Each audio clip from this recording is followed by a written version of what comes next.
Hey Tarot friends, Jade here. Welcome back to my channel. Today I thought what I would do was going to do a side-by-side comparison of an old historical Italian deck and a Tarot de Marseille. I know that for me, I didn't really have a great understanding of what the differences were, why they were different. I mean, they're both pip style decks. And you know, the majors look the same to me, to my untrained eye, and so I thought it might help others to see what the differences look like side by side as well. Okay, so the decks that I'm going to show you are the Sobrefino Deck by Meneghello. This is a deck that was created in 1835. So this is the Italian deck, and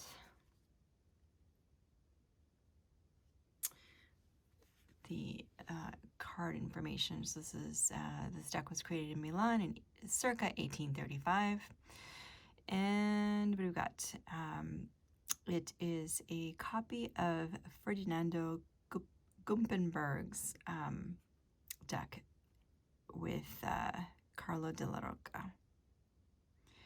All right, so that is the Sobrefino deck, and then the other one I'm going to show you is a Tarot de Marseille deck, and this is the Claude Burdel 1751 deck. This is a deck by Yves Renaud. I do have a walkthrough of both Burdels and actually 6 different Yves Renaud decks on my channel, so do check it out. But this is actually a Tarot de Marseille deck. Okay, this one here is a facsimile of an original preserved in the MU, the Museum of Civilizations and the Mediterranean Sea in Marseille. All right, so this is what the backs look like on the Sobrefino. This is what the backs look like on the Claude Burdel. Actually, they're very similar. All right, you can see the Sobrefino is clearly smaller than the Tarot de Marseille deck. About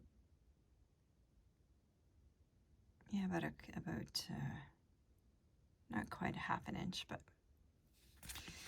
anyway, let's have a look side by side, okay?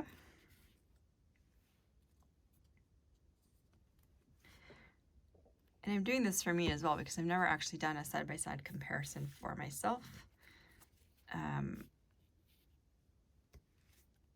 So I know that the arrangements of the pips and whatnot are different between these two decks, but I've never actually gone and analyzed that side by side. So I thought that might be, I might as well film it for anybody else who might be curious. All right, so we have, first of all, we have the Fool. So in both of these decks, he's called Le Mat or Il Matto, just crazy person. The Sobrefino has a dog biting his rear as opposed to the cat-like creature, I guess, on the Marseille deck. I'm just going to say TDM deck just to make it a little bit easier. I love these bluey greens. Okay, so the next card we have is the Magician, or Il Bagatto, or Le Bateleur, which in this case is just a trickster. So it is interesting that in the Italian deck, he's holding the cup, whereas in the TDM deck, he's holding a baton or a wand. In the Italian deck, he's got a shoe on it looks like a shoe, on his table. So he's maybe just a, street, oh my gosh, my words. He's just a street vendor who's also doing some performances, perhaps. Anyway, All right, we come to La Papista La Papas. So similar, just well, in terms of the overall imagery, right? We still have the curtain in behind. It is slightly more ornate on the Italian version, and but they're both holding books. One is looking straight out of the card and slightly to the right, and the other one is looking to the left.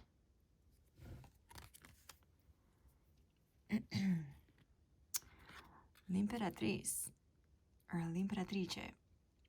So here, I love both of these empresses. They are, you know, they're not the Rider-Waite-Smith pregnant women. They are in the seat of their power, right? They're powerful women, powerful rulers in their own right, and nobody's going to take that from them.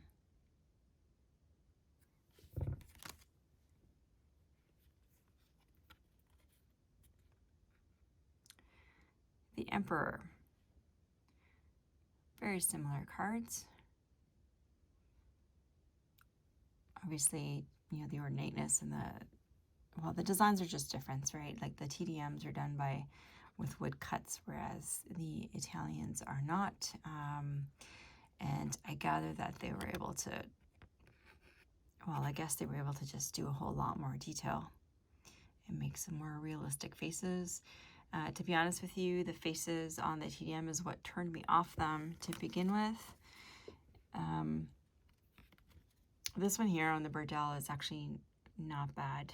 They are more realistic, but some of them they just look really weird and they freak me out. Whereas on the Italian decks, the faces, well, they could be paintings of real people, right? So the Pope, very similar there. They both have the same hand gesture. Obviously their hands are turned slightly. But the design that's on this Pope's hand is actually on this Pope's collar or stole. I'm not sure what that is.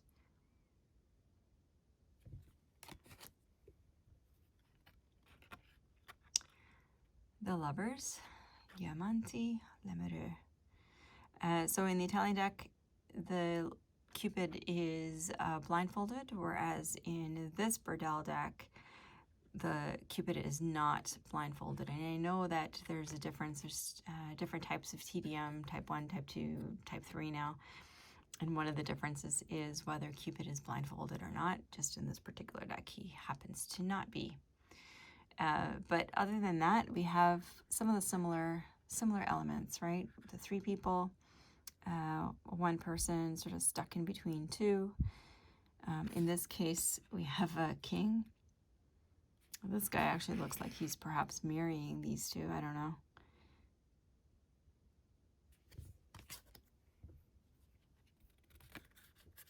Okay, the Chariots. Il Carro. Again, both images of someone coming back in victory. Oh, I didn't notice that before. Claude Burdell's initials are there. Someone coming back in victory, parading, right?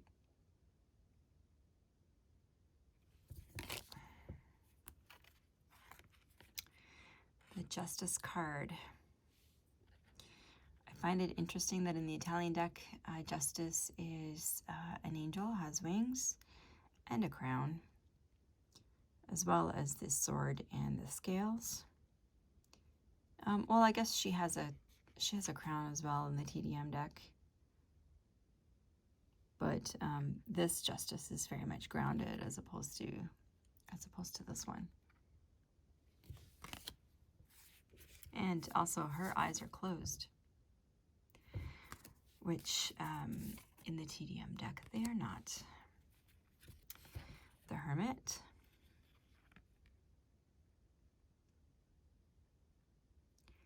Both old men look pretty weary, holding a lantern.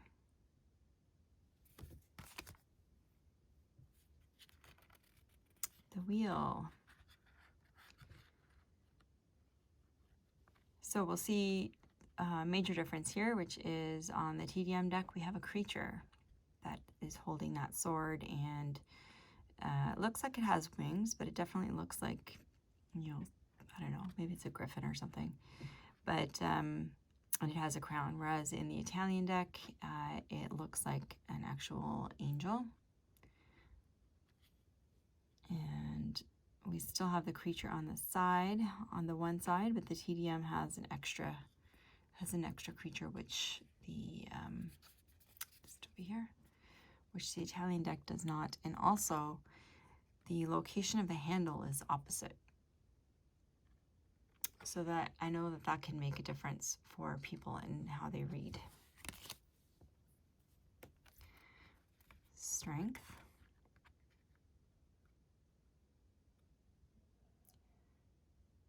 Pretty much the same.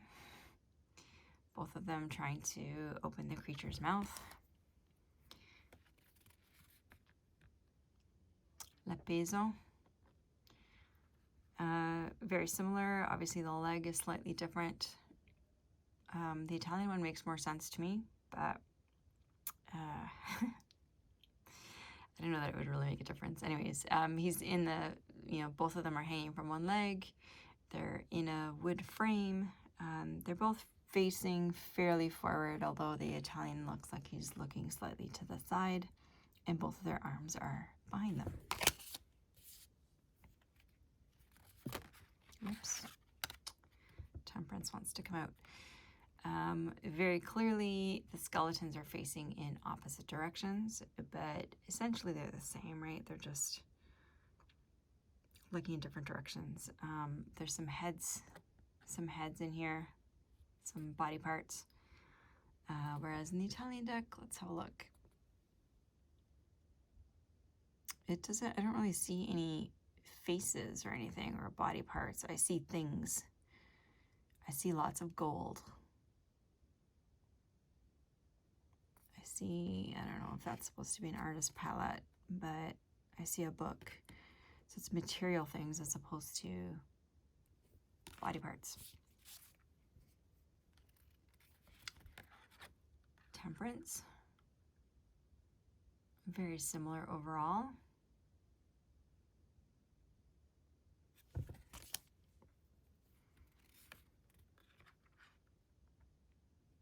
The devil.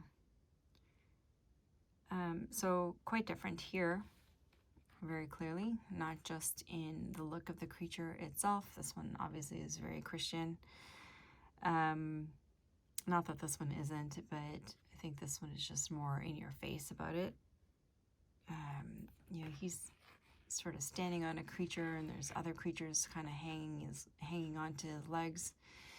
I'm not sure whether he's happy about it or he's trying to kick him off. I don't know.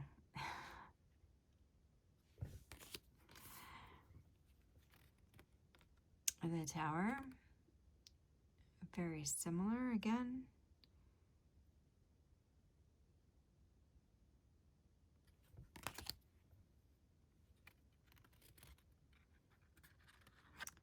This, the Sobrefino star, I think, is one of my favorite depictions of the star card. Yeah.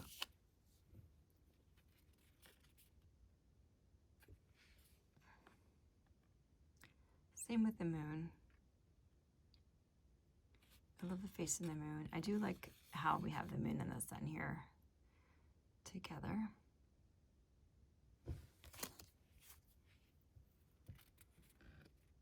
And this is one of my favorite depictions of the sun card. I love that it's a couple, happy, as opposed to these two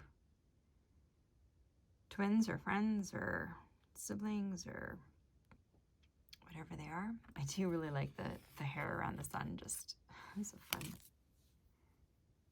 Okay. Judgment. Looks very similar. Obviously very Christian. Meant to depict the resurrection and the world. Very similar. We've got the eagle, we've got the angel, we've got the lion and the bull.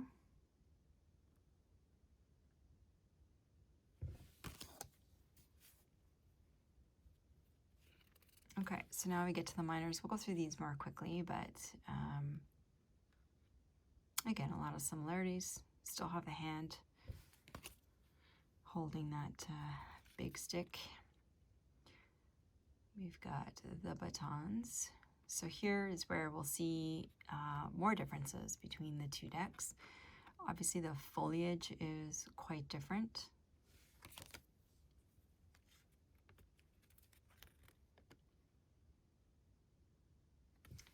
And I know that some people, so if you're one who reads TDM and you read the foliage, I would love to hear from you. Leave me a comment down below. I would love to hear from you whether you also read the older Italian decks and whether you incorporate the foliage into that, and whether there's a difference for you. In the TDM decks, we have a lot of leaves, whereas in the Italian decks, there's more flowers. So I'm not sure how people read with those and whether it's similar or whether you just don't.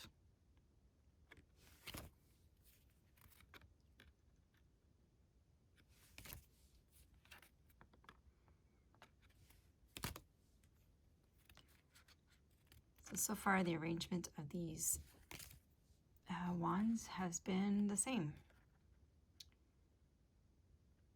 Foliage here, no foliage here. Okay, we get to the valets.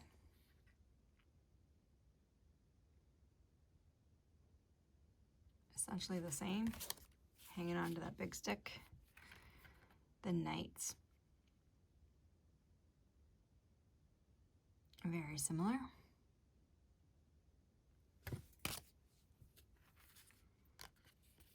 The queens, so their gazes are different.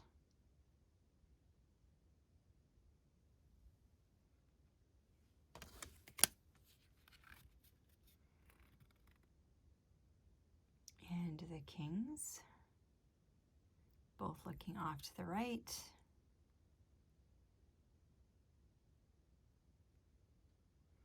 This one's hanging on to some ornate, oh, it says Carlo della Rocca here. Gumpenberg. Milan, interesting. All right, we get to the swords. Very similar feel. The Italian, a little bit less ornate, perhaps. Okay, and we get to the swords. Again, the foliage is quite different. The swords themselves are different.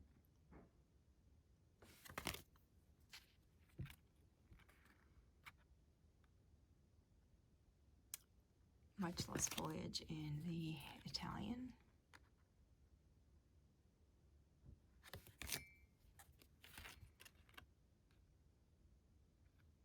Do I have this? Nope, this is right side up. So I think in the TDM, this is right side up with the sword pointing up, whereas in the Italian deck, the sword points down for right side up. And we can tell that by the numeral.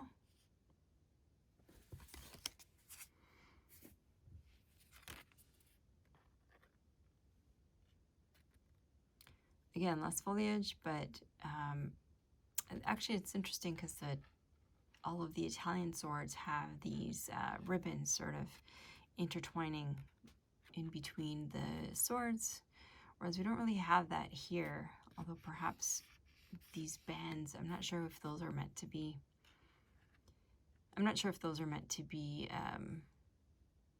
tying them together, but they still, either way, they still interlink. It's just more obvious, I think, in the Italian deck. We have the 7. Again, sword points in the opposite direction. Difference here, this sword is, well, it's either going underneath or it's piercing through the web, and here it just goes over top.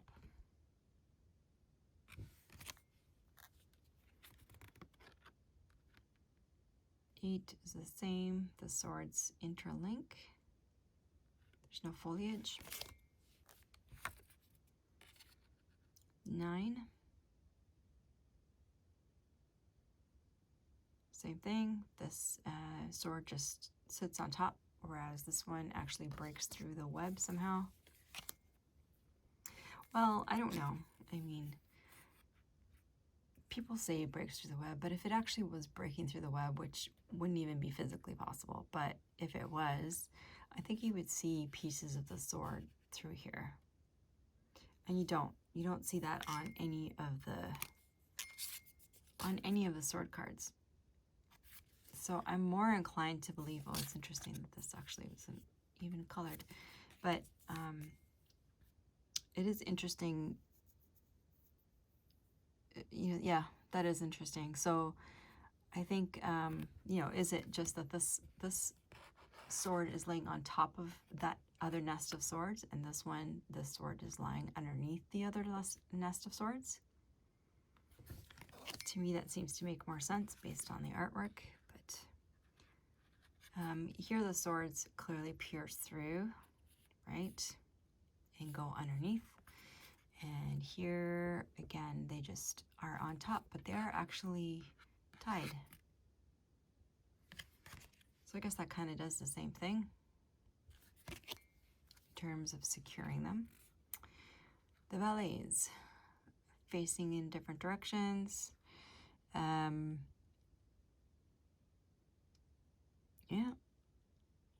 This guy's got an extra knife here. He's got both feet planted, whereas this one is, the Italian is in motion.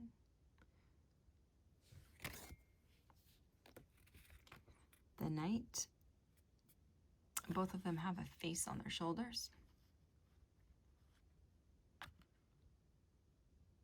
And they are looking in different directions. The knight's looking straight ahead in the TDM, whereas here he's kind of looking off to the side and behind.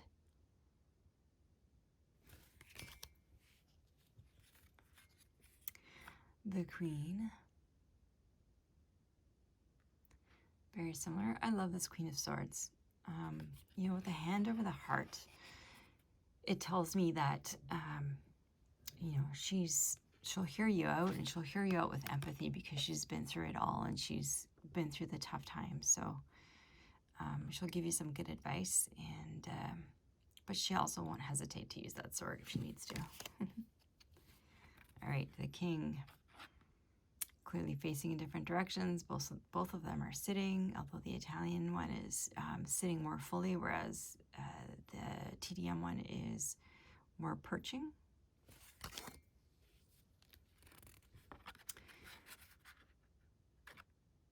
Beautiful ace of coins.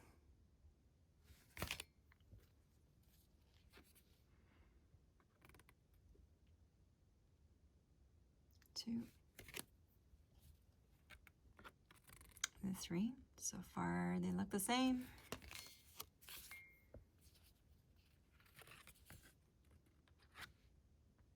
The 4.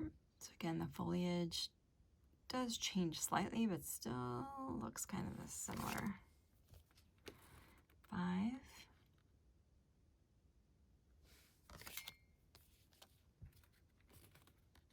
6.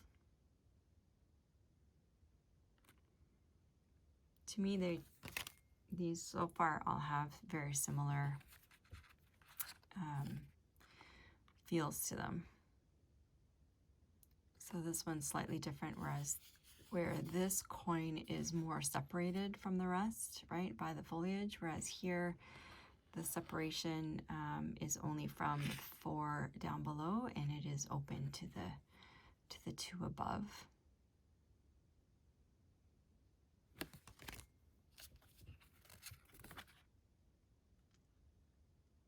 The 8.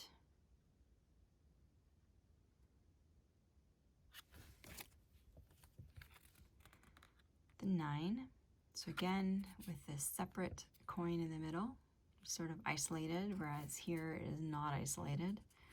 They're just in order. The arrangement's the same. Okay, then the 10.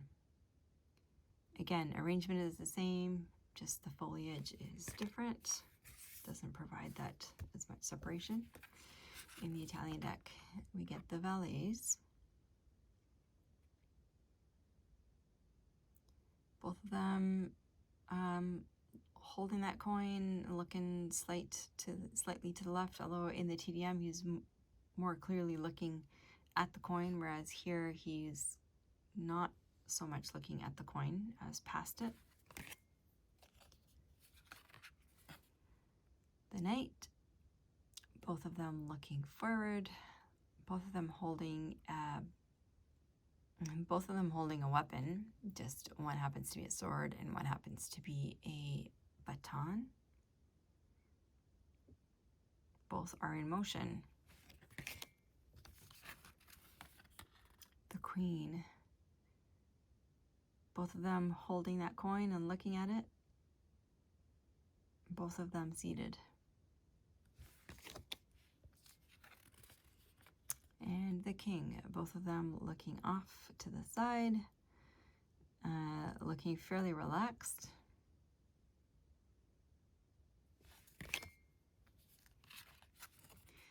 And we come to the cups.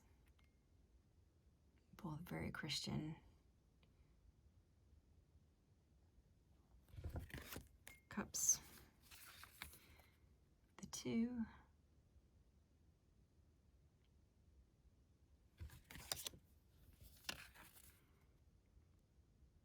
Three. So far the foliage has the same effect. The 4. Still the foliage has the same effect of separating all those cups. The 5. Again the same. The central cup is separated. The 6.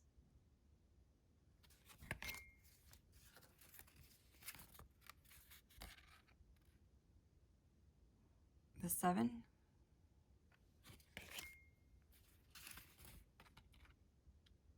The 8. So here we lose the foliage from the 7, whereas here it's still here. And it separates all of those cups, whereas here they're just all together.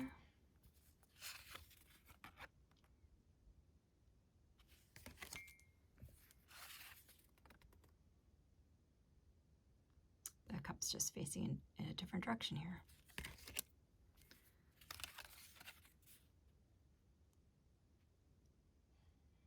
The page,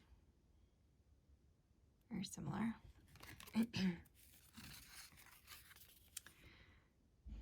The knight,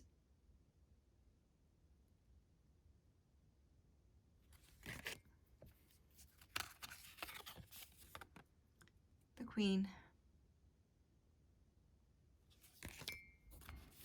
and the king of cups, both looking the same direction, both of them seated, both of them holding a very large cup and wearing very ornate crowns. So there you have it. There is an example of an older Italian deck right next to a fairly standard tarot